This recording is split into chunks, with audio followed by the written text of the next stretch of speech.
What's your plan for tomorrow? Are you a leader or will you follow? Are you a fighter or will you cower? It's our time to take back the power. What's your plan for tomorrow? Are you a leader or will you follow? Are you a fighter or will you cower? It's our time to take back the power. What you gonna do when the show... Hello, you're listening to the first episode of the Punk Rock Libertarians podcast. My name is Matt Bergman. I'm here with Jeff Siegel and Jared Schneiderman. How's it going, guys?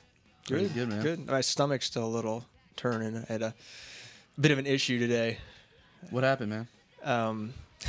Well, I took my kids out, and they wanted to go get some food, so I went to this Thai restaurant we always go to, and I got some papaya salad. I don't know if you ever had papaya salad, like green papaya. It's basically green papaya and chili peppers. Well, that too, yeah. No, green papaya and chili peppers, like all mixed together. And I like spicy food, so I'm like eating it, and they gave me a lot today. And like 2 hours later, we're like driving home. I felt the, I felt the urge. You know what I mean? You get that like pain, like in your gut, and like you start sweating really bad. I'm like 5 minutes from my house. I call my wife. I'm like, listen, I'm gonna be at the house in 5 minutes. I need you to meet me outside, grab the car, get the kids. I got to shit so bad. I'm about to shit myself. She starts laughing. She gets there. I pull up right to the front of the house, run out. I just kind of almost push her out of the way. Not that I'm into like pushing women or anything, but I pushed her out of the way. That's good. And like it jumped into the bathroom, and it just, oh man, it was like a mass exodus. Fucking ass was burning from all that chili pepper. It was good food, but just, came out a little harsh. I like spicy food, but my body doesn't like spicy food too much. It's kind of like I think as a libertarian, spicy food is like, I love taking on, it's like the debate. I love debating people about all kinds of stuff, especially Republicans and Democrats, and how they like stick to their guns all the time. And and no matter how much rational logic I present to them, and even though I know I might win the debate, I still feel sick afterwards because I know they didn't change their mind. Right. I think we've all been there. I guess that's how it is, man. You guys ever run into any of that? Just meeting up with like some guy who's like, I'm Democrat, and I'm voting for every Democrat, and that's it.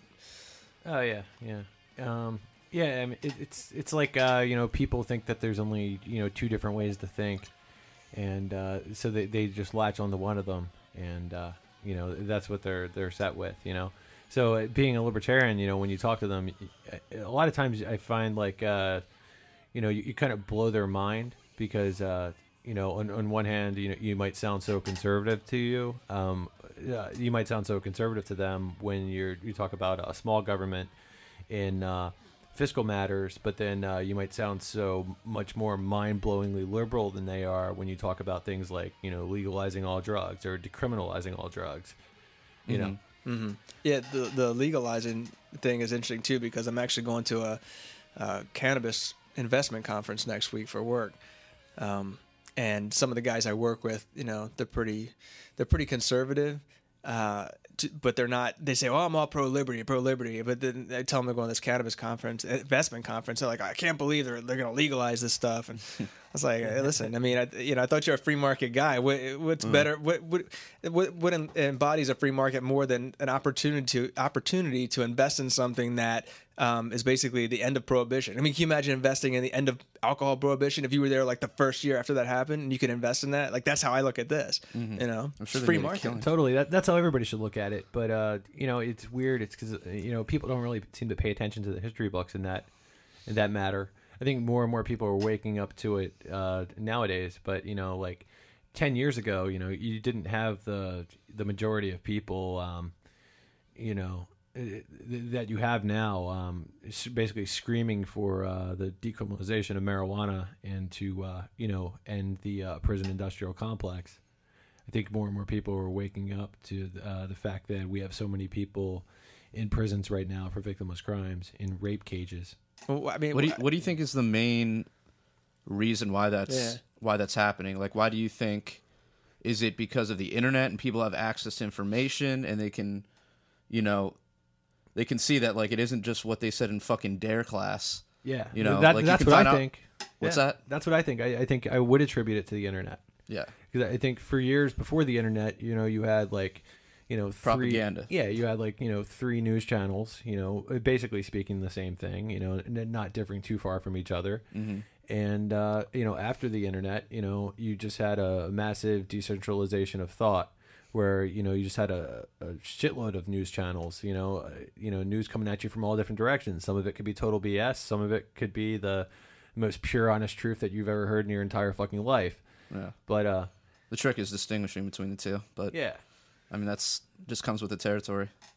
I credit a lot of it to libertarians too. If you look at Ron Paul in 2012, he had South Carolina cheering for the legalization of heroin. At a Republican debate.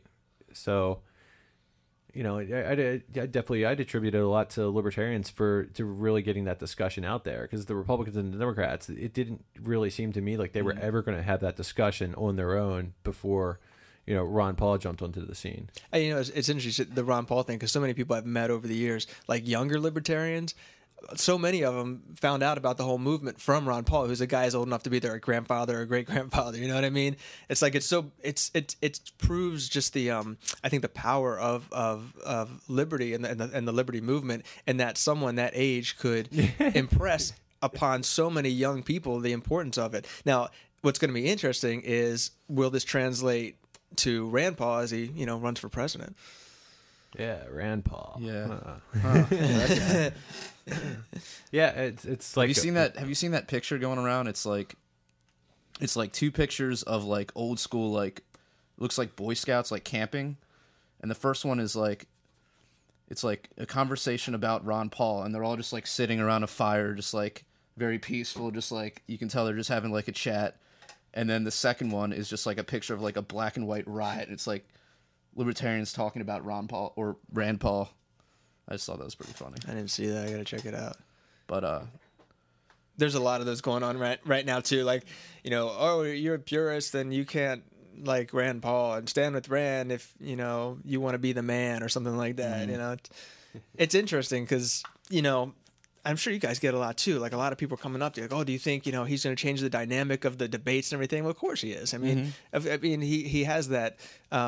Libertarian streak in him. If anything, just genetically from his father. Right. But I don't know. I mean, I've yet to see any credibility from that guy as far as like being much different than any other ones. I mean, there's some things he says that I agree with him on, but what about the Redeem Act? That's probably the coolest piece of legislation ever proposed, or one of them, and especially as far as like drug decriminalization. Like as far as like a big giant federal step in the right direction. We're talking about getting rid of mandatory minimums, and then expunging records of people convicted after they get out of prison, so then they can actually find jobs instead of not being able to find jobs and then potentially going into a life of crime. Right. So I mean, that was pretty fucking cool. That's something that he did. Yeah. But I mean, I can say like I hear of things like all the time, like cool things that he's doing, and it's like, wow, he seems like the coolest person in the Senate. But then I can hear of things that he does that piss me off, and I'm like, he's fallen far from the tree. I think one of the main reasons though that he catches shit from libertarians is because he's related to Ron Paul. Is because he's Ron Paul's son. So like, imagine like someone that isn't really high expectations.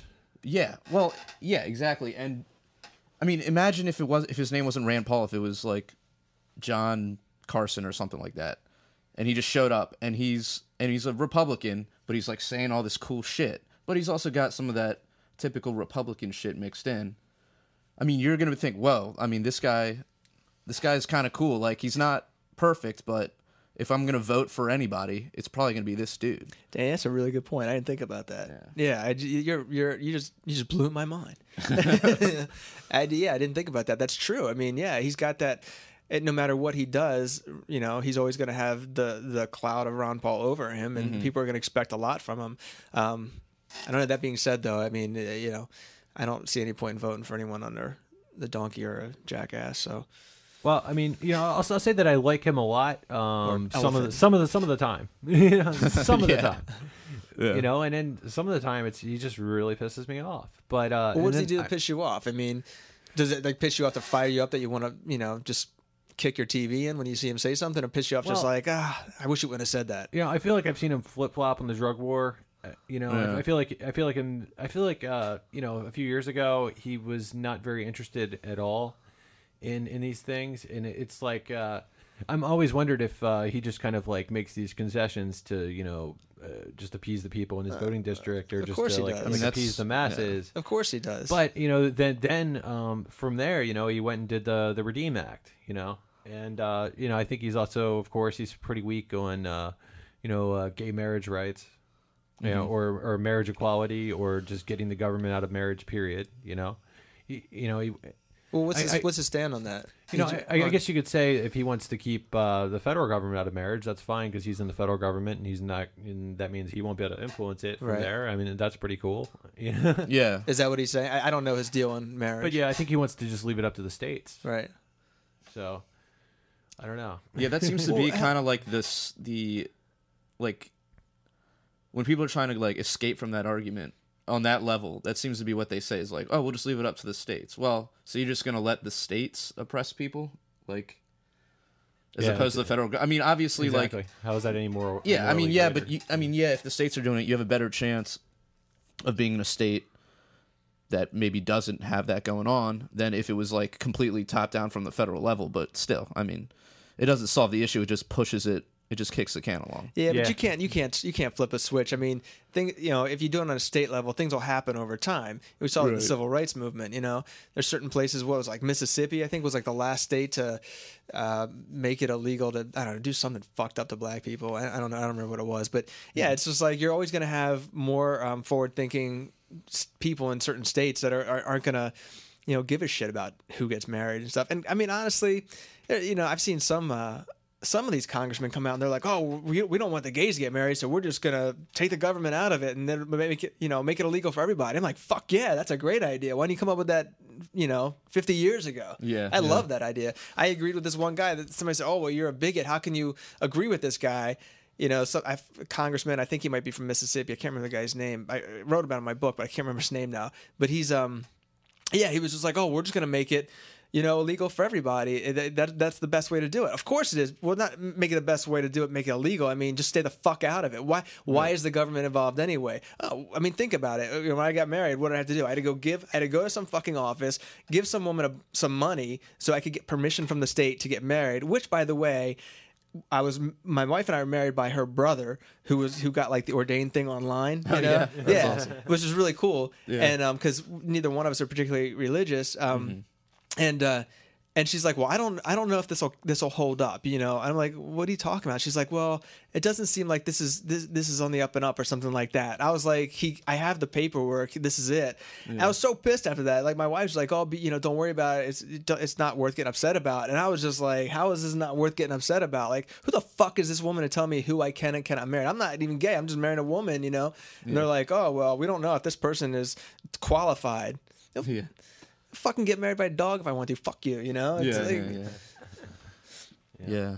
I mean, that would definitely solve a lot of the problems of just getting them completely out of, well, really anything, but particular that issue, just getting them out of the whole fucking thing. Well, I love how, too, they're always like, oh, well, what's next? You're going to marry your pet, or you're going to have, what if you have multiple wives? I'm like, that's the thing in Utah. Like, people get upset about polygamy. Why do you care? Yeah. If everyone goes into it, on a voluntary basis, how many people do you think are actually going to do that?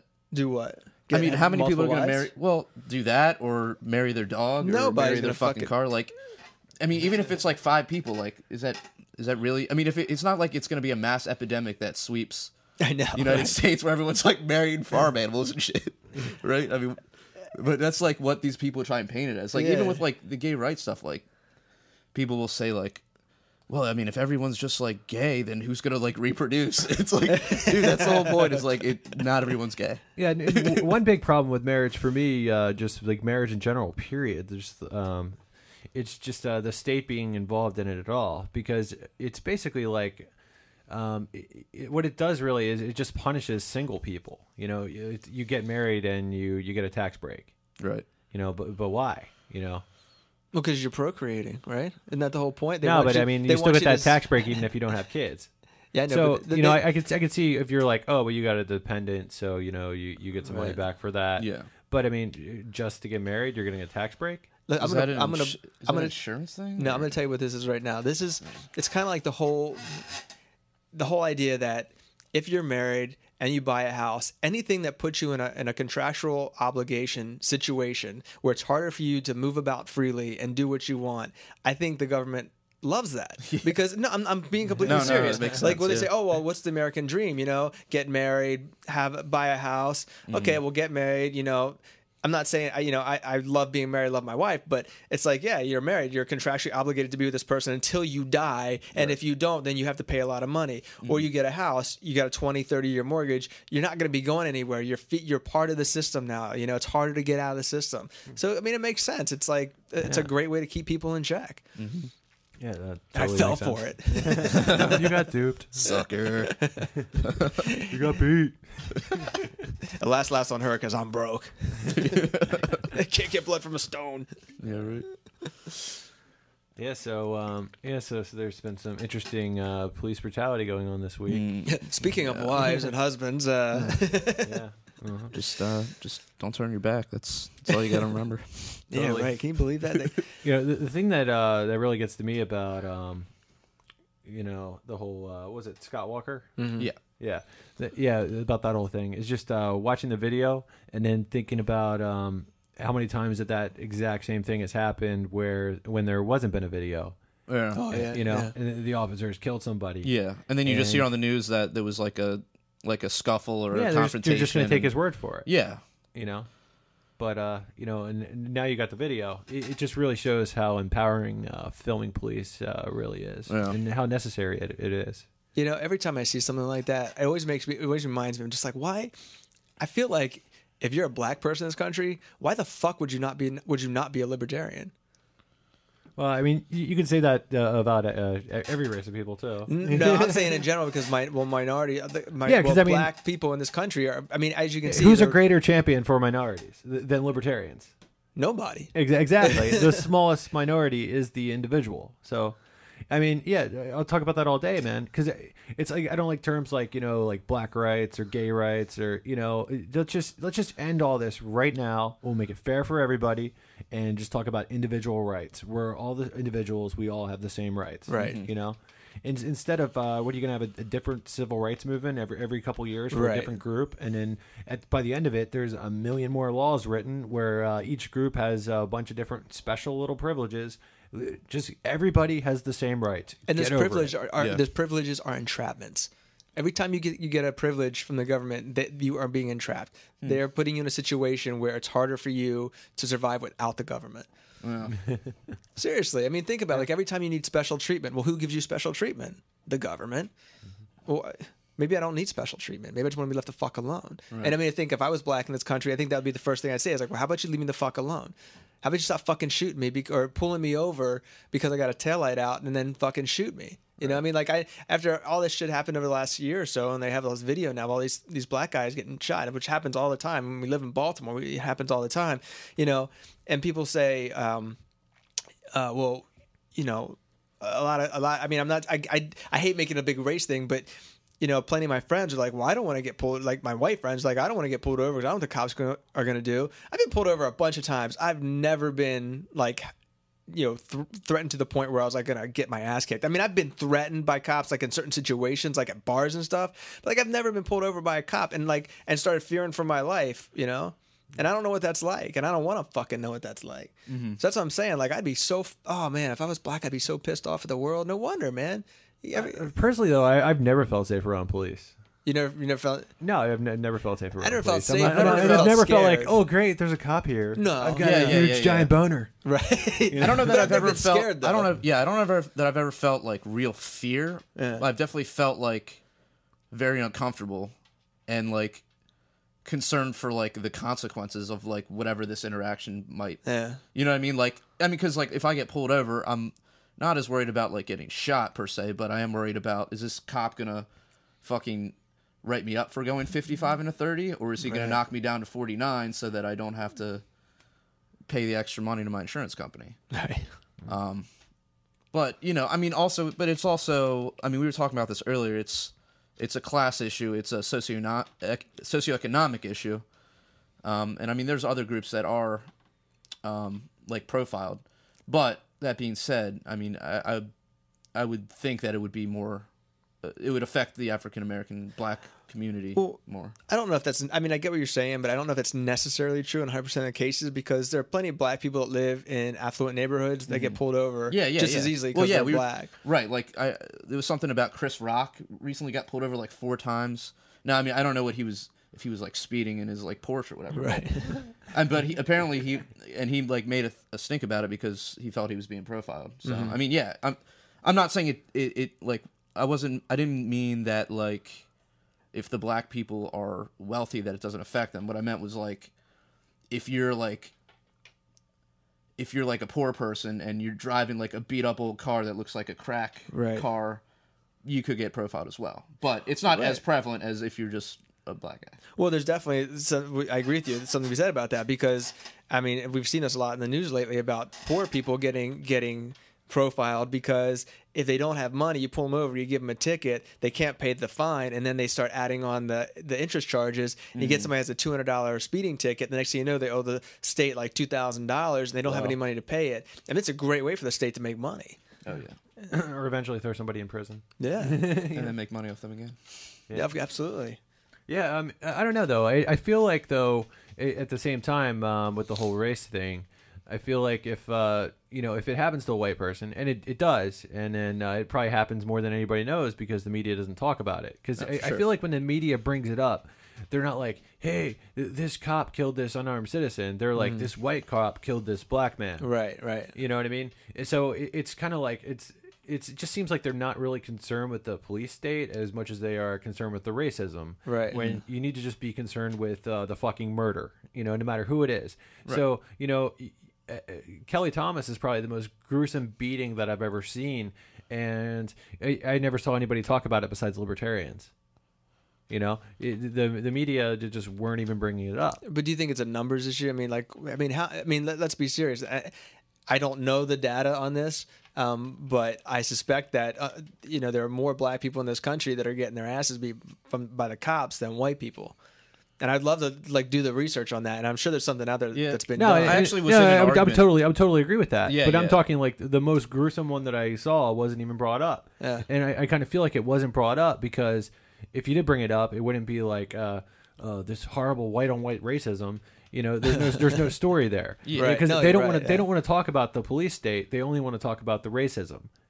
So I kind of feel like they're kind of just like the system kind of gets away with it scot free, and I feel like the system's the problem, and they just want to bring to light the racism when we should be looking at the police state as well. Although the racism is a part of it. Do you see that shifting? Like, do you see? Because I think what that is like just like the pro cop culture.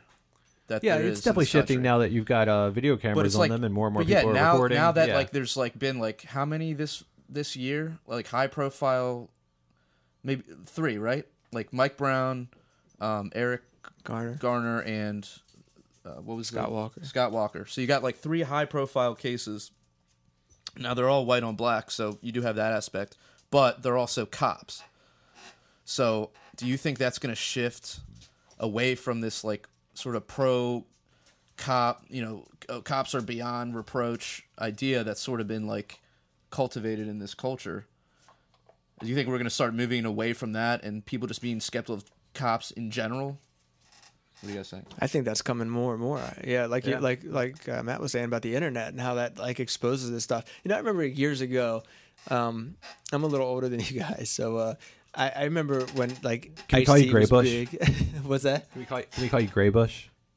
Call me what? Gray Bush. Gray Bush? Yeah. I do have some gray down there. Okay. Yeah. Not too much yet, but there's a little bit. Okay.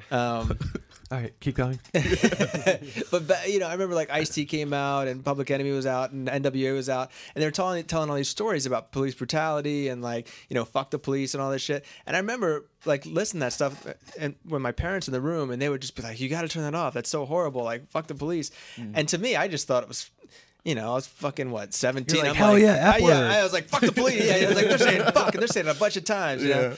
But yeah, it's like, you know, the rap community really did like bring that to light. You know, and then of course most people were just like, oh whatever, that's not fucking happening. There's no way that's really happening. And only when you finally get that shit on video, exactly, and they're like, oh where shit, you're it does actually really forced happen. to see it. Yeah, this is what actually happens. I fucking love the internet. I love phones that take videos of this shit because it's such a huge game changer, and it's really. Well, I know people are getting so mad about it, but good. They should be bad. They should be. Yeah, what about off. all those new apps? The ones that basically, as soon as you're taking the video, it saves it to the cloud. Yeah, it saves it to the cloud. Yeah, you have to have that. Exactly. If you don't, like, you don't know if the cop's gonna like grab smash your phone smash and then have some big story, and then you end up in a rape cage. Yeah. Well, hey, check this.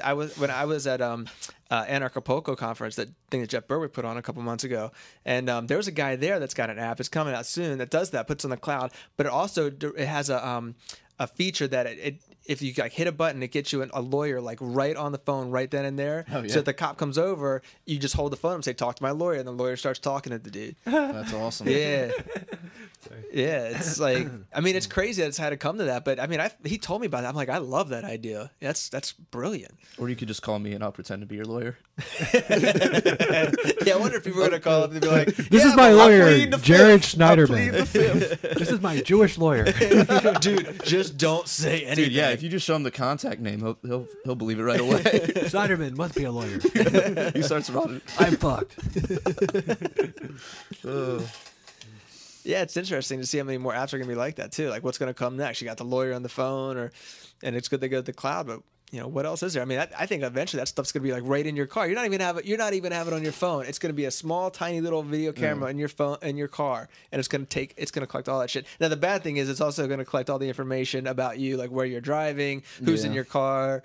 It's a double-edged sword, what hooker you picked up, put in the trunk. You know, Word. Her dependence. Yeah.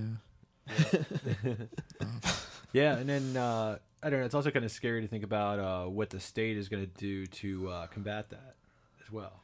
Yeah, I don't know. I mean, what can you really do? I mean, no, I mean they always find something. Yeah, but then it just goes back and forth. Yeah, I think. What do you guys think about body cameras for police? I mean, I'd rather there's them already have been body stories. cameras, Yeah, I mean, it's better than them not having them, but I mean. Or is it though? Because I mean, if we start saying, "Well, okay, the cops are wearing cameras now. We don't have to film anymore," you know? Oh, I don't think people will do that. I don't think anybody trusts the cops. Yeah, you know what I mean. So you're always going to film. I think it's better to like they have it on there, and it helps like legitimate police officers too. Yeah, you know? yeah. Legitimate police officers? There's probably a couple of them. Okay, never mind. Okay. There's probably a couple people that joined the police force because they actually wanted to help people. You know, I'm sure there's got to be a few. Because they watch RoboCop. There's probably unicorns as well. Dude, don't even joke about that. I'm telling you, there's unicorns. They're in China. Matt, can I get a steak? Actually, I'm sorry, they're in North Korea. Fucking magic. But yeah, there's what were we just talking about? I just lost my train of thought. You were just talking about the. I was just saying how. The I mean, is there cameras. a concern that if we force cops to wear body cameras, that people will become less diligent? No, I don't think that'll happen at all. And you know, plus people just like to film shit anyways. Yeah, they do. When crazy shit's going down. I mean, people film each other. Yeah, people film coding everything. now. There's all sorts of like Coding? stupid Yeah, selfies. there's a thing now where people film. They sit there in real time and you can watch someone code. And I guess like these like computer guys sit there and like they make fun of other guys that are coding, saying like, "Oh, you fucked up." It's like the ultimate in craziness. That sounds like the most boring shit. Yeah, exactly. And I'm a coder, dude. And that's what I'm saying. There's people that do that. Like, They love it. I can't imagine watching me work all day. They love that shit. But you know, it's interesting about the body cameras in Baltimore. They said that they were going to test them out first. And Rollins Blake is the mayor in Baltimore. She was like, "Oh yeah, we're going to test them out, but we're only going to do a short run and see, and it's going to cost us $3 million. How the fuck is it going to cost you $3 million to put cameras on cops? Yeah. I'm pretty sure I can get you a better deal than that. Yeah, $3 million. And How many cops are there? It's not even all the cops. It's just like a I small. mean, a GoPro's group. like what, $200, $300?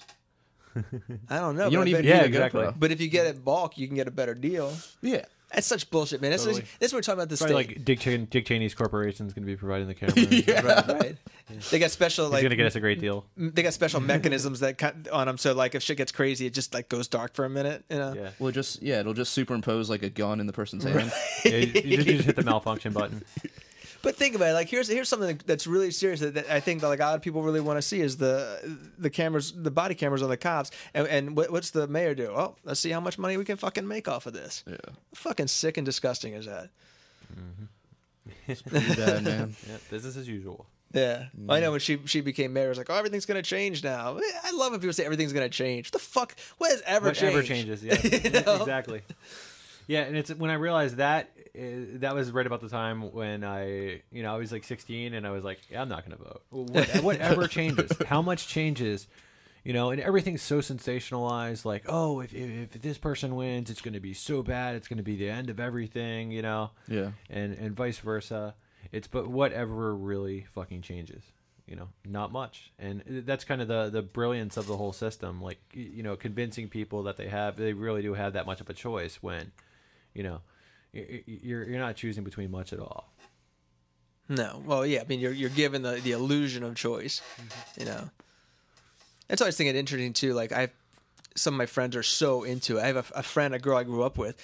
Really nice girl, but we drifted apart over the years, and she's always been like a hardcore Republican, and she's no matter what the Republicans say, even if she doesn't agree with what they're saying in theory, she'll find a way to agree with them. You know what I mean? Like she'll trick herself and be like, oh well, it must be good then, And I see people, Democrats, do the same.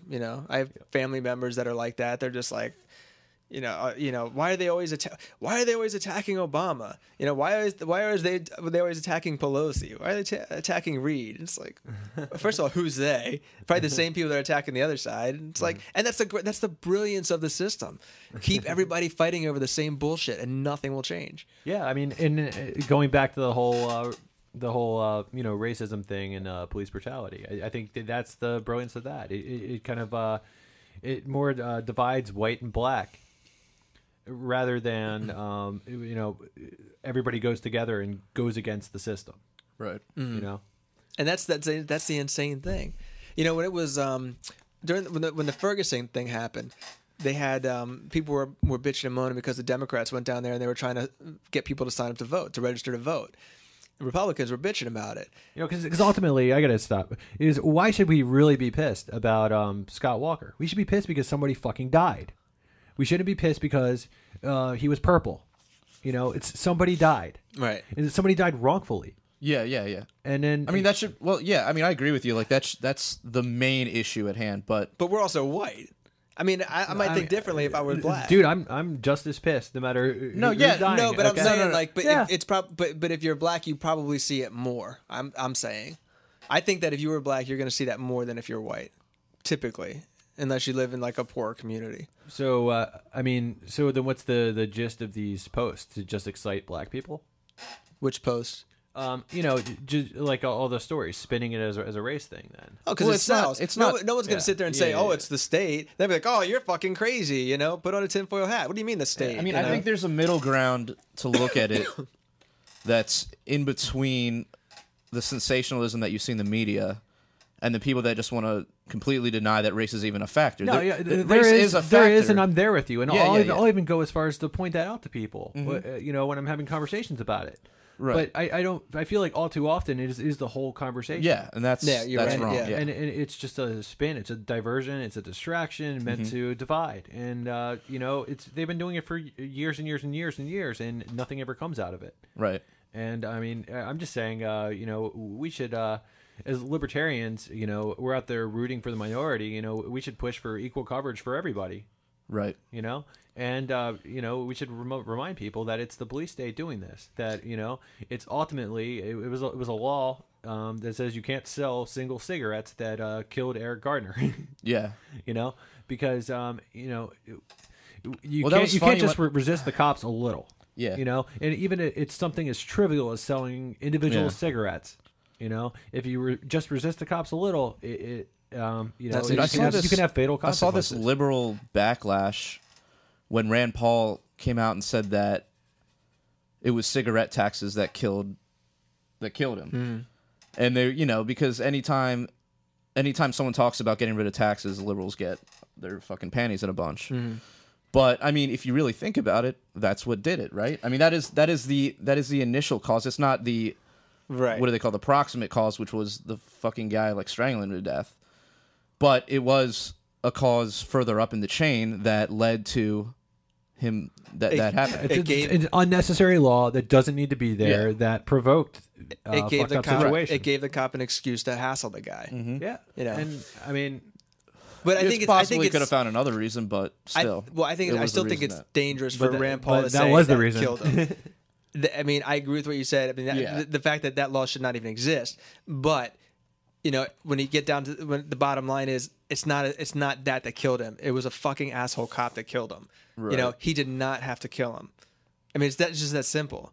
Again, those Yeah. laws don't need to I see exist that- either. Right. But I mean, yeah, I don't know. I think it's too simplistic to say that a cigarette, the law had killed him. I don't know. It's a Just even the facilitator. fact that we have laws like that, Or- and yeah. then somebody joins the force, you know, knowing that those laws are in place. Yeah. You know, I feel like, you know, that kind of breeds asshole cops, because who would want to enforce laws like that? That's a good But point, an asshole, yeah. you know. So it's like laws like that. I think even just bring assholes to the force.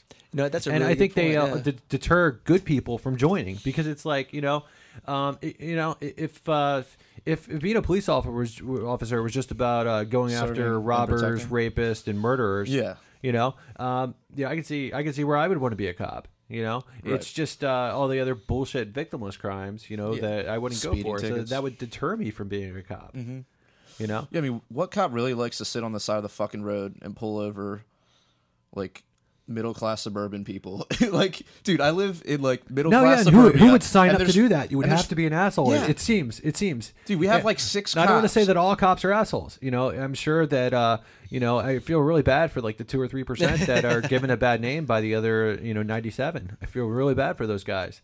And, you know, I've got to say that I've met and I know some cops that I would say are not assholes. And I don't understand why those cool people signed up for that job. But, I mean, I'm thankful that they're there and not all of them are assholes. Right. But, you know, it's also really troubling to think about with, you know, all the corruption that runs rampantly in police forces nationwide, that, you know, the good cops really can't be good cops because, you know, if they're going to be a good cop 100% of the time, they've got to go against, you know, the powers that be, and they may not have their job. You gotta plug that in. So, yeah. No, that's a good point. That's a really good point. Yeah, when you think about all the trivial stuff that they have to do. And they're totally right, dude. Because you didn't, and I didn't remember his name either. It was I didn't remember it exactly. I feel like I was kind of close. Scott Walker. Well, no, because Scott Walker's always in the news. Scott Yeah. Walker's the governor of Wisconsin, so who's Walter also, Scott. you know, It's an easy mistake. yeah. The funny thing too, like, you know, thinking about that case too, you know, Walter Scott actually served in the Coast Guard. So don't you think it would have been a better headline if you said, you know, think about this. Okay, veteran shot in the back 5 times by police officer. Yeah. You know, that would have been a better headline. Yeah. It wouldn't have divided people. You know, and you know, everybody could kind of get behind that. You know. Yeah. But it would have been a better headline if your real goal is to shine a spotlight on police brutality. But it's not. It's the racism. That's why you didn't hear about Kelly Thomas. Well, you know, let's put it this way though. What if we use the race issue as a segue into the issue of the state? We're saying, okay, we pull people into the room and saying, look, a black guy got shot by a white cop, and then someone has the balls to say, and by the way, this is actually a result of the state, a violent state that we live in today. That any person watching this show right now, this could happen to. You know what I'm saying? So it's kind of like, I know it doesn't seem ethical to say, okay, I want to, you know, hype it up to bring people in, but that's not when you can put asses in the seats, man. Like, you can't just come out and just say that. That's why media's like that, really, because people don't want to sit and listen to BBC, or don't want to listen to, you know, how many people sit and watch, like, Al Jazeera America is a great fucking news show, and I watch it all the time. They have some of the worst fucking ratings Can in I this quote country. you on Facebook? What's that? Al Jazeera America is a great fucking news show. Can I quote you on Facebook? Can you put me on Facebook? Can I quote you on Facebook? You think they will? Can I- That'd be How many so awesome. government lists are you gonna get on by saying that? No, like, I don't know. I mean, I don't know. Like Al Jazeera, sometimes they post some relevant stuff, but It's a lot more relevant than anything I see on ABC, CBS, or NBC. Are you a fan of Democracy Now! At all? Like They got some good stuff on there too. Yeah, I mean, I like some of but it a lot. But democracy now is dry as shit. You know, and how many people watch that? How many people are going to watch Fox? How many people watch MSNBC? Yeah. It's like, and again, it's like I'm just stating the obvious. Obviously, it's like it's hype is what sells. That's what puts the asses in the seats. But you have to. I mean, you have to make sure to make that connection once you pull them in. Like, you can't just leave them at like, oh, this is you're just your race issue. This doesn't affect me, but I'm gonna help you because I'm caring or whatever. If you can pull them in and say, this is something that affects you possibly more, but it also affects everybody else, that can create a bit of cohesion and get more. I mean, as you said, asses in the seats. Personally, like, I just wouldn't want to list like any victim's race in like an article that I wrote because, and for a couple of reasons. First off, I feel like it's, I feel like I'm hoping in 100 years from now, I'm hoping maybe even in 20 years from now, if we're lucky, that people will stop doing that and people will look back on that like, yeah, that was pretty fucked up. Like, I mean, why does race fucking matter? And I'm one of those people who, like, anytime there's race on an application, I try to do other human being. Like, I just get really annoyed because it just does not matter. It just pisses me off. And then the other side of that too is every other media outlet is already spinning this as the black-white issue. So if my article, if I say cop shot human being quote, which I did, I think that's going to pull more people in, because they can already read like 50 other articles that say white cop shot black man. Well, what's the headline? It's what was the headline? It was something like cop shot human being. I have to look it up. Yeah, that might sound like an Onion article or something. Maybe. I mean, it kind of does have that. The Onion kind of have some of the truest articles though. Oh yeah, I love the Onion, man. Yeah. And Clickhole. Clickhole, yeah. It's like the Onion's take on those fucking, what do they call them? The clickbait sites. Oh, man, it's so good. It's so good. I hate when I fall for those. You're one of those? Every now and then I'll just see something. I'm like, I gotta look. Look. Yeah, so people are like the sites when it's like 10 ways that this does this, and you have to click on like 10 different links. Yeah. Do you remember when we posted that article about? And then when you get to like the fourth link, you're like, "Fuck, they duped me again. I'm doing this again. I said I wasn't ever gonna do this, and then oh man, crap." But do you remember when we posted that Ann Coulter article? Yeah, it was like clearly satire. It was like she masturbated with like the terror report or whatever it was, or something like that. And like it was clearly satire, and like I was just laughing my ass off, and I posted it, and like I swear, like half the comments, people were like thinking it was a real article, or it was like written to be like a real article, and they were like, "There's no way this happened. Unbelievable! I can't believe you would post this, PRL." Oh man, did you get a lot of views on that? Oh yeah, you do more of that. Well, no, seriously, because you can make a good point. No, it wasn't. I mean, it wasn't. Yeah. I mean, it wasn't. I don't know exactly how many views it got, but I know it got like a decent amount of reach. I would say something. Say something outrageous. Say something outrageous. Then once people get in, lead with the outrageous, and then get into like the point that needs to be made. Yeah. They'll read other stuff while they're there. Yeah. Right. Definitely. Totally. I'm not against that at all. I think that's totally fun. But I mean, can't you see though how like if you're saying something different from every other headline that's how you're going to pull people in? It depends how you say it. Well, I mean, there's tons of stuff I see all the time that's different from everything else, especially in the investment world. And nobody ever opens the stuff that's boring. Yeah. I mean, you're talking purely headlines, right? Yeah. Yeah.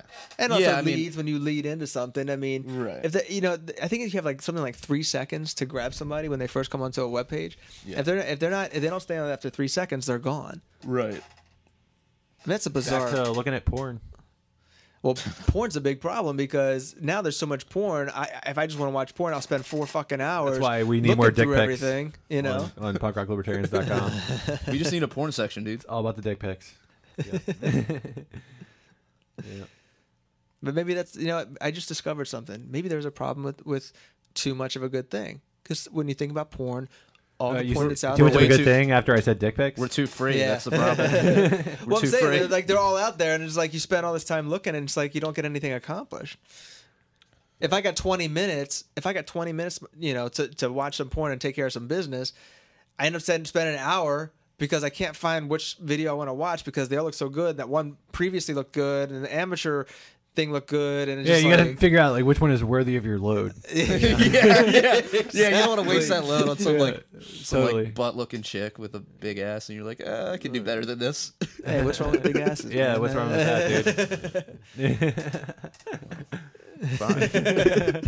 But again, Ew, asses. Ew, big asses. but that's the great thing about variety too. Like some days you want to look at a big ass, some days you want to look at a hot Titties. 50-year-old mom, some days you want to whatever.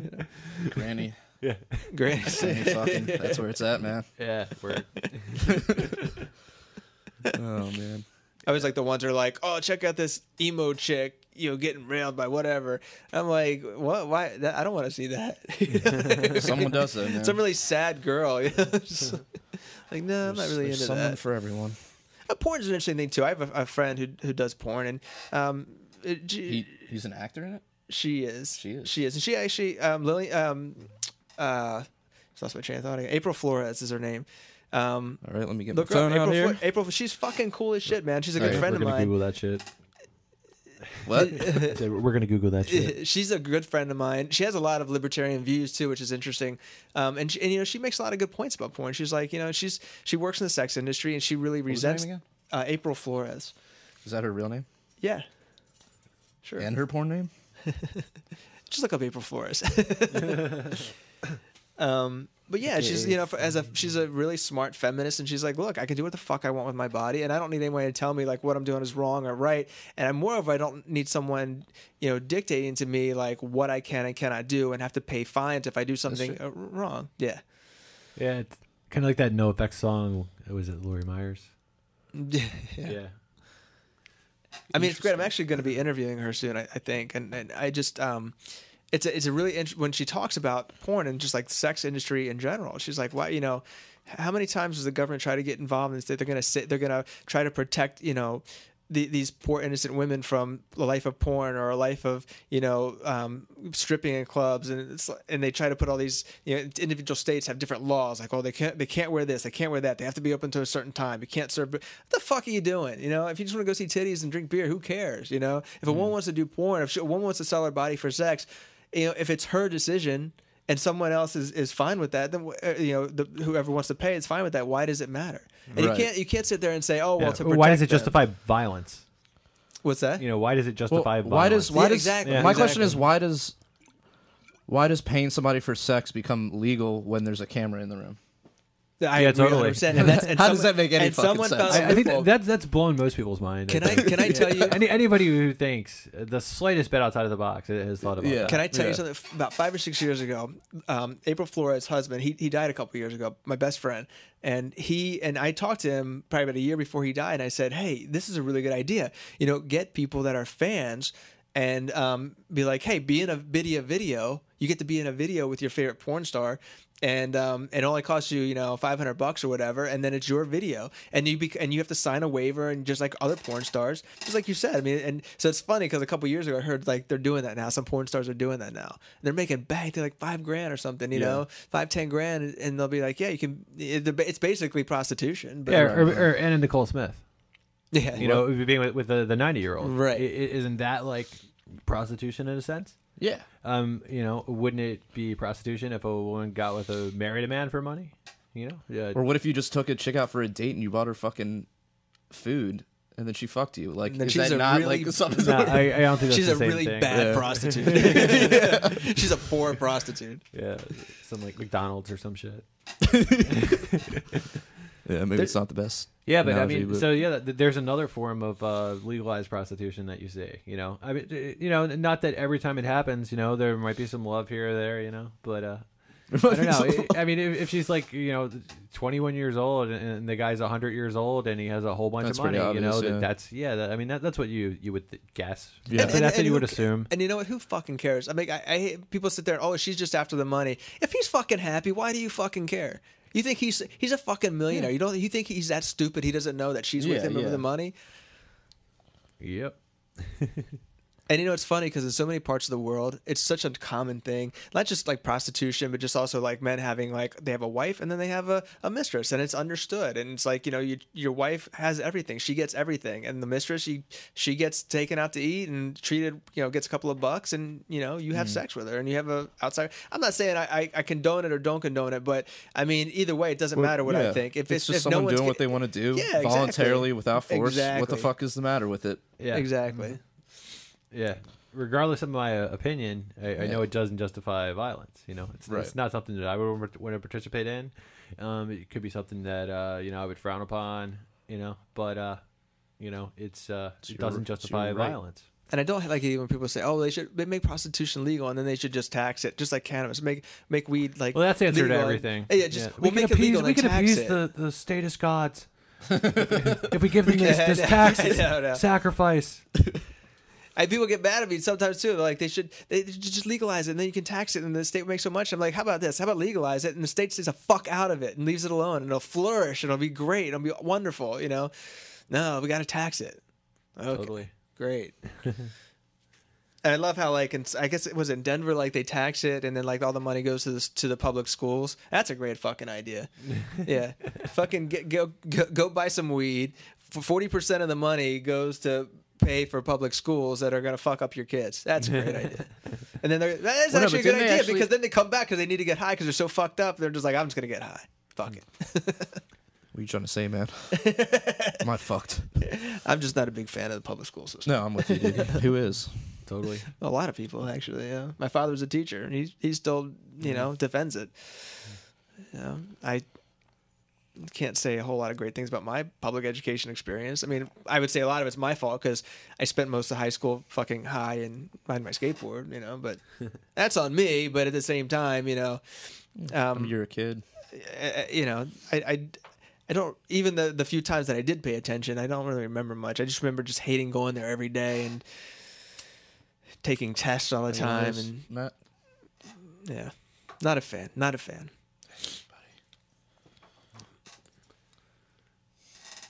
Yeah, I actually went to private school for 10 years. How was that? Yeah. I don't know. It Was was it like, shitty? yeah, you know what? I hated it while I was there because I was like always getting into trouble and people were always on my case. Did you have to wear a uniform? Yeah. Uh-huh. Like the skirt and everything? No, not a skirt. That's gotta be like, I mean, that's like one of the worst things about like any education system is when they like force uniformity like that. Yeah. Totally. I mean, I understand like the idea is like so that like boys aren't distracted by girls and shit like that, but You can fucking put you got a 13-year-old boy. I mean, a fucking yeah, I mean, school chick, come on, schoolgirl. boys are distracted by Yeah. girls in uniforms. I Yeah. mean, that's like Catholic schoolgirls. It's like There's a whole porno genre about it. Yeah, exactly. You know, But So even if you that's put him in kinda fucking BS. parkas, Yeah. it doesn't matter. If you're a 13-year-old boy, They had to rethink that. You're around a girl. If you're a 13-year-old boy around a girl, it doesn't matter if she's completely covered. You're still gonna think about banging her because you're 13. That's all you think about at 13. What if she's in a burqa? Same thing, I'm sure.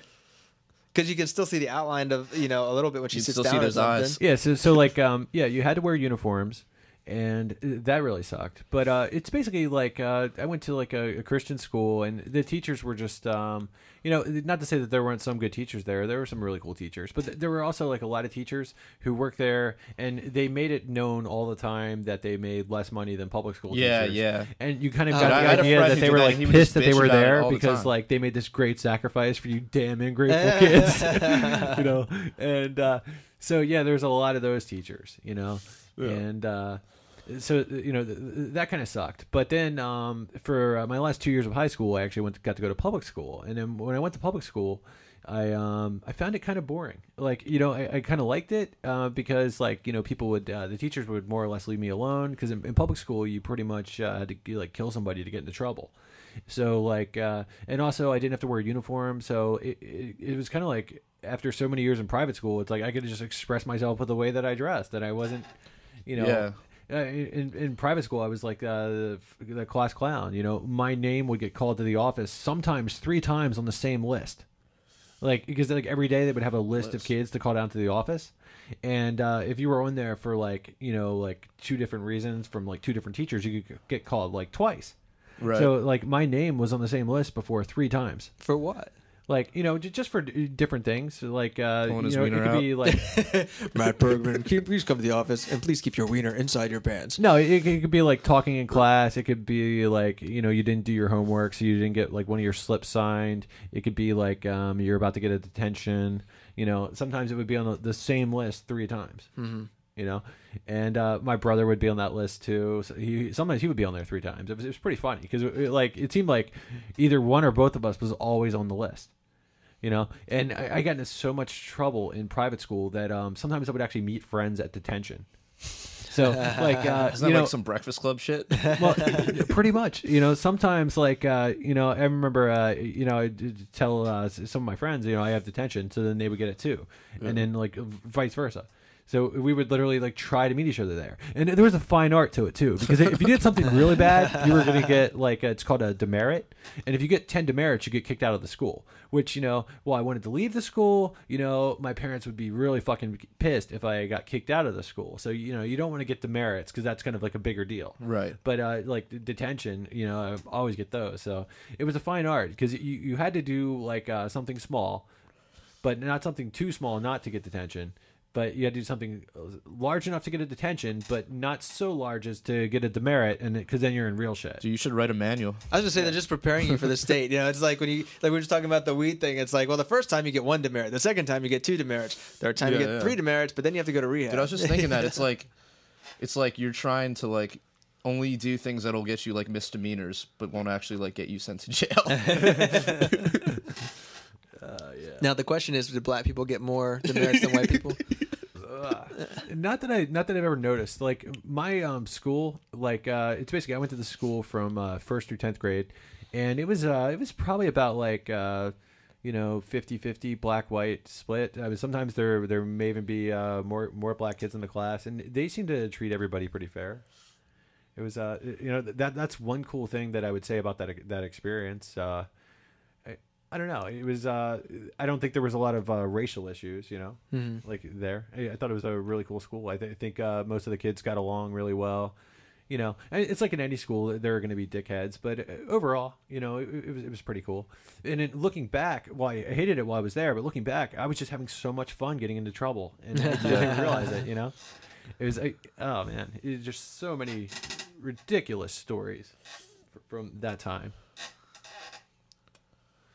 But and then at the same time, I wouldn't take back my experience of leaving and going to public school because I kind of feel like that was an experience in and of itself, and I enjoyed that too for what it was worth, But looking back, it seems like there's so many great memories of getting into trouble in private school, whereas public school was just kind of like surfing along. One day every day is the same, kind of, But you like chaos, man.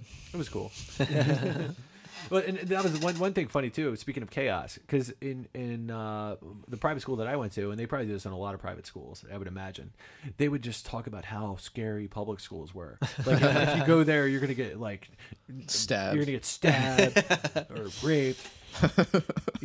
It's just gonna be horrible chaos. And then you get to public school, and it's like, yeah, these are just normal kids, I mean, granted, there's some worse ones in there. Like in my school, I was probably about as bad as you could be without getting kicked out of school. You see what I'm saying? So I was kind of like I was there for a long time, and I wasn't kicked out. So, but they would have some kids come in, and they would just get kicked out in like a week or two. That's because they didn't know how to play the system right. Well, I guess so. And it's didn't like, read your manual. I definitely wanted to leave, but if I would have gotten kicked out, I would have gotten into so much trouble with my parents. Right. So that's why I didn't do that. I think I was pretty good at staying under the radar in high school. I hated it, didn't want to be there.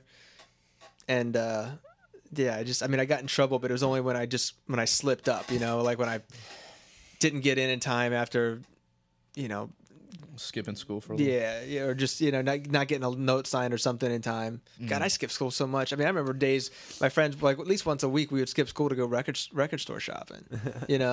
Like it was a whole day thing. We go to Pike's Fun, go to Music Machine, we go to Record and Tape Traders on Bel Air Road. We go down to DC sometime, go to Smash.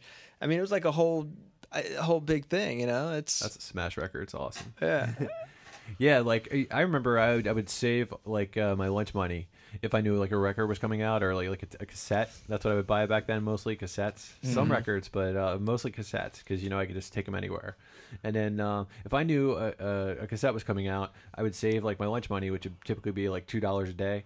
And then by the end of the week, I'd have $10 to buy a cassette. So what did you eat? I just would like skip lunch. Damn, dude. Yeah, That's could pretty never do that. hardcore, man. Yeah. What did you buy with all that lunch money?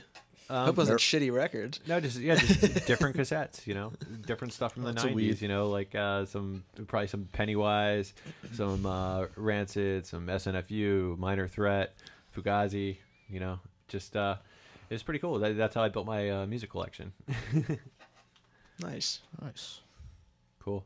And it's kind of depressing nowadays because like when you're an adult, you don't go to school every day and you're not talking to kids in the lunch table about new bands. So I feel like you just hear about them a whole lot less. I didn't have anyone to talk to at lunch. Well, I mean, that's what the internet's for, dude. You just got to know where to look. Yeah, that's true. But it's so much, though. You know what I mean? It's like I was saying earlier. It's like there's so much music I don't even know about anymore because I just don't have the time to sit there and sift through everything. Right. It was Well, so plus much it's fun. getting easier to like record. So Oh yeah. I mean, you don't have to, you don't have to go to a big studio anymore. You can just record in your fucking basement. But I miss the record store. I mean, I miss going to the record store and flipping through the vinyl and talking to the people that worked there. I remember like finding out about the Melvins from this person at Record Tape Trader. They're like, "Oh, you have to check this out. I think you'll like it." I took it home. I'm like, "Holy fuck!" I just fucking blew a load because I heard this band called the Melvins. They just blew my mind.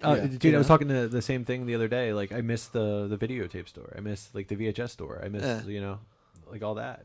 Like, I would love to like open one up because I own like 1,000 movies, so I have a pretty good Except start. no one has a VCR anymore, but No, well, not for VHS. You could do DVDs, or fuck, I'd put VHS in there too, just for the hell of it. Yeah. It would just make the store that much more cool and nichey. Because yeah, but the problem is like people don't. I mean, you know, with online piracy, like most people are just downloading that shit. Like, Yeah, like there's kids no, don't- There's yeah, no but need. dude, some people miss that store. I don't. Do you guys miss that store at all? Like, if there was if there was a. I mean, I place only where you could ever rent had like DVDs. Blockbusters and I miss the Hollywood stores. Video, which it was cool to like go in there and like see Yeah, but, I mean, like all the. Well, think about it. recent Without movies and- Blockbuster or Hollywood Video being around right now, you'd have that market entirely fucking cornered. Like, can you name another store around you that rents movies? No, Besides, like, But I fucking think Redbox. But Video American just closed down a couple of years ago. They were awesome. yeah, I mean, it's right now. I don't know, like, man. Probably, But with been the perfect Netflix and it's kind of tough. It's but- just like an age thing, It's like I'm not kids now stopping you, are not though. going to watch time. that. totally. Like you might go to it, I might go to it, but like kids aren't going to go Yeah. to it. It's you just might like get kids, like the older crowd. kids with music too. Like nobody, who the fuck pays for music, man? Like so many kids don't pay for music. More kids are getting into vinyl though. Yeah, that but is not. cool. But let's talk about the big picture. Like a percentage wise, people say, well, I always equate it to water. It's like if you go to school and there's a water fountain, every day you want water, you just go to the water fountain and get water. And then one day you go to the water fountain, they say it's 25 cents to get some water. You'd be like, well, fuck that. I'll just go to the other water fountain and get it for free. That's how music is now. It's like who the fuck's gonna pay for it except for assholes like me? Well, I think because it's free. Yeah, but then you also do have like the newer subscription models, which I think Yeah, those are are- working and I think are lowering the amount of privacy or the prevalence of yeah. it. And I think a part of that is because it just makes it more accessible. Like I have Spotify, so like when I'm at work and I want to listen to an album, I just go on Spotify. Right. I don't have to worry about like taking my hard drive with me to work. I don't have to take an iPod or load all my songs on my phone. I can just stream them straight from the cloud. So, but that's because now we have it's a completely different service. It's not even really the music that you're paying for. You're paying for the convenience and just the accessibility. And I love the convenience of that. Jeffrey Tucker did a really interesting article about that, talking about him getting rid of his CDs. I don't know if you guys read it, but he said it was hard for him to get rid of CDs because he was so used to having them. And he went through the whole thing where he got rid of his vinyl and then he got his CDs and he had to switch over to digital. And he was just like, and he realized just like the market has provided this awesome creation, Right. For me as a consumer. And I agree with him 100%. It's the convenience is mind blowing. But for someone like me who I covet music, so it's like the whole experience of going to a record store and like looking at the album cover and reading the inside and learning the lyrics, all that stuff. That was an event for me. I don't have time as an adult to do that, but as a kid, I mean, it sucks because I think so many kids are going to miss out on such a great opportunity, and it's gone. It's never coming back. Well, I was like that with music, and I still am like that with music. I still do go to record stores, And then they're like my favorite stores to go to, period. But I was also like that with movies, and I can't do that with movies anymore. Right. I mean, it just seems like what store stops them? Well, how many great movies have you seen just because the cover you of the movie looked cool? You can still go to Best Buy and buy DVDs. You just can't rent anymore. I mean, you really. can, but if you go to Best Buy now, their DVD collection is like a tenth of the size as it used to be. So where are people buying movies? If you're somebody at? like me who's into like a lot of like underground horror movies, you're saying like older stuff. Like they're just carrying like new releases for the most part. Well, it's dude. Like last time I was there, they had like a tenth of the size for their music and their movies. It was just like everything. It seems like if people are buying DVDs, they're buying them online. It seems like a lot of people are doing Netflix instead of buying DVDs, and that's what I've been doing recently is doing Netflix instead of buying DVDs. I've just been saving some money. You know, but I feel like if Blockbuster was still open or a video store was still open and I can go in there and check out new movies, like I missed that experience. I definitely still would do it. I miss the independent video stores, the ones when like the guy that worked there was a total fucking movie geek and he could tell you anything. And you come in and be like, I just brought this like a horror movie back. You're talking about horror movies and like some great B movies I saw at this old video store, and I would come in. The guy knew everything, and I'd come back with this movie like some fucking movie called Dolls one time. It was a stupid horror movie, and I was like, "Oh, you gotta see Dolls, this." I like that movie actually. Yeah, well, actually, I did like it, but it was I say stupid with quotes around it. Yeah, I got but and I brought it back. He's like, you gotta see this. You'll like this, and he turned me on to these like fucking awesome like German horror movies and shit. It was like there's no even you could never get that at a place like Blockbuster. You could never. And to get that online, you can get it, but you really gotta dig. Yeah, I love the personal communication. I love talking to somebody who's like so into it, and they get you so fucking like hard about it, And then it's great, man. I miss that. And I miss going to the little back room too and like looking at all the porn and looking at the boxes and like, oh, she looks interesting and but now it's I prefer the online. I don't know. Like I've actually never went to like a porn store and bought like a magazine or anything. Dude, I wonder how those places stay or in a movie or they're always like out in the middle of nowhere, like in between like two cities, and you're like on a road trip and you see a fucking porn store. Maybe a porn star. Have you guys ever done that though? What? Not a magazine. Have you guys ever went to a porn store and bought? No, I mean I've gone in there just to look around because there's like fucking dildos on the wall and like fake spank vaginas and booths shit. and stuff. What? Yeah. And spank booths. What? Spank booths. Oh yeah, dude. I never went to those. But I used to awesome. I had a membership to the one out on Falston on Bel Air Road. Had a in Falston. membership? Yeah, I did because you could get videos, like all kinds of videos there. Yeah, And but that's another thing that the internet has This is pre-internet, so you didn't have that option. That's what I'm saying. Like, who is going into these porn stores and fucking buying enough porn to keep them in business? Yeah, and they're I don't always know. huge too. Like they're always gigantic with like every porn you could possibly imagine. And I'm just like, who the fuck is coming in here and buying this enough of it so that they can keep it this stocked? And Yeah, you that's a have good just point. like, I mean, I think they like 90% of the internet is like used for porn. I mean, it's something like that. Yeah, like I mean, like for me, like when I first got magazines, it was like I remember my first porno. It was like when I was 10 years old, and me and my buddy Gene, he was like my best friend at the time, and we would watch this kid's car down the street, and he was like 16, and he was like or 18 or something like that. And if we watched his car, he would give us a Playboy. that's awesome. So, yeah, and then so. It's basically, and then we collected quite a few of those from him, So it's like when I was a kid, like all my pornos were just like hand me down. Yeah. They were like usually from like friends who got them from their parents or whatever. I don't know. Was it any like old like 70s porn? My parents definitely weren't gonna have them. Big Bush porn. It's basically. No, well, yeah, there was 70s Playboy in there, 80s Playboy, Nice. Penthouse, it was. Did you reid the letters? Yeah, I was. I only read the articles, really. Only read the articles. Always. But there were naked women in there. Why did you? So and then by the time like I don't know, I just always acquired magazines that way, and then once I got the internet, it's like, oh, well, why would you have to go into a porn store? You can just get all this free stuff on the internet. The only thing I can think about Dude, is it must like, be the spank booths keeping them in business. Well, yeah. and it's also when a friend of mine works at one of those places that sells like dildos and vibrators and shit. And she was telling me like she works in DC, and she said like a lot of times because she worked near a hotel, so a lot of times people will come in on vacation or whatever, and they just like forgot their vibrator or something, so they just go down to the store and get one. That's convenient. It's right there. You don't have to like Never thought wait about and that. order it. So it must be the sex toys that does it. It's got to be the I want to see some financials on this. Well, I mean, listen, I don't know if the place is still open, but it was open about 5 years ago. And she said that, they did great business, and she said pretty much everyone came from the hotel. And she said it was always couples that came in there. Yeah. So. Nice. Get it. Got to make that money. Yeah. Well, yeah, I'm really excited. We talked about porn towards the end of this. Don't get too excited. don't make a mess. So yeah, guys. So we're gonna wrap it up for tonight, and yeah, we'll be back soon. What's your plan for tomorrow? Are you a leader or will you follow? Are you a fighter or will you cower? It's our time to take back the power. What's your plan for tomorrow? Are you a leader?